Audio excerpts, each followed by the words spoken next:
time now for Overlooked Stocks. I'm joined by Tsilis, Senior Markets Correspondent. We're watching ONDS, Ondas, which is rallying today after receiving some orders for its autonomous systems. Tell us about this one, George. This is obviously a beneficiary of all the defense spending. Talk us through it.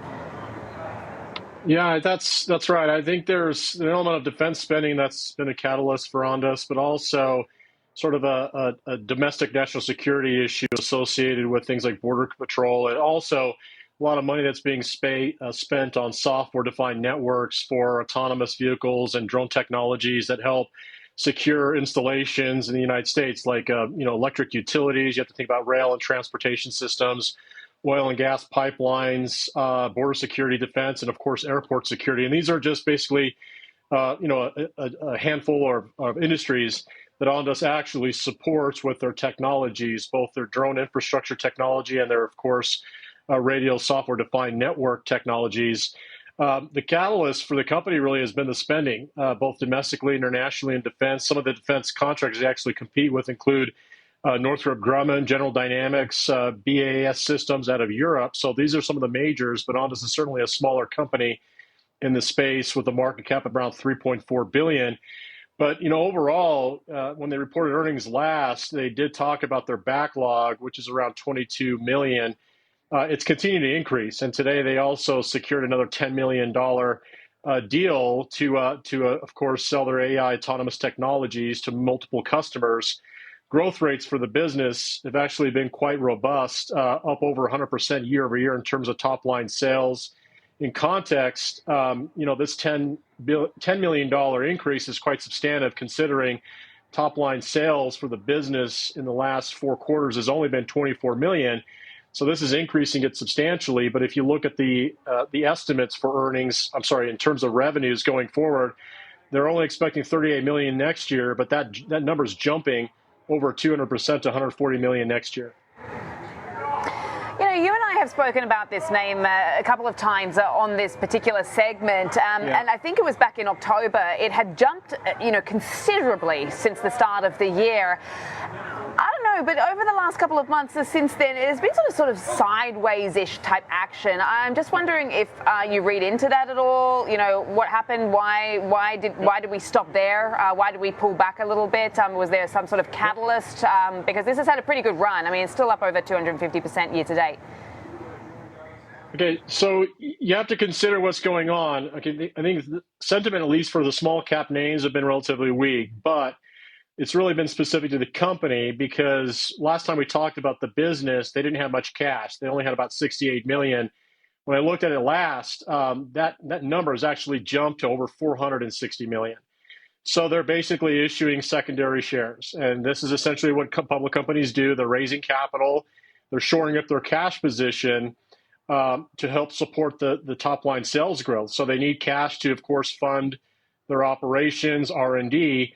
The business itself, based on the last 4 quarters, is losing money at 42 million. But if you look at the top line sales trajectory, it's very positive. Earnings per share estimates are still negative next year at 16 cents of a loss. Significant improvement considering this year's loss of 26 cents. So they're getting closer to break even as they move into 2026. Perhaps they get to that level at some point in time under assumptions that they increase their contract and backlog. But nonetheless, there has been weakness because of secondary offerings. And again, like I said, it was over $400 million in new shares that were placed into the market since we last talked about this name. Not a bad thing, but again, what it's doing is creating a dilutive effect. And that's giving, of course, some of the short sellers an opportunity to exit their positions because they're short in anticipation of more dilution of shares. But again, like I said, with top line sales growing the way they are, new contracts and earnings getting close to break even, this stock may end up being in a situation where the shorts continue to cover over time based on the lesser dilution needs going forward because they, again, did raise a lot of cash in the last 3 months. Okay, so that's that stock. I mean, obviously, as we say, a beneficiary of defense spending. But, just taking a step back, we look back at 2025, George. I mean, these companies that have had sort of government contracts, obviously some sort of exposure to defence, have had a pretty good run this year. I mean, you and I have talked about, stocks that have, made the cut here on overlooked stocks for that exact reason. I mean, these huge moves to the upside. I mean, even if you look across globally, with every conflict that's going on right now, I mean, I was looking at Germany's defence names as well. I mean, they've been really outperformers. That's driven the DAX up to, over 20% for the year. I mean, it's really been an outperformer. I mean, we have seen very much a lot of the defence budgets being upped as well. What are you seeing as far as a trend? I mean, does this continue into 2026, do you suspect? Well, it could. I do think this is an important theme that's been going on last year, especially in the last 6 months, if you look at what's going on with the space stocks. Space is not about going to Mars and back. It's really about imaging technologies. And that seems to be a theme that fits in with companies like Ondas. Counter-drone security, also, if you will, infrastructure security. These are other themes that have been embedded, at least I know in the United States, which have manifested into international markets as well.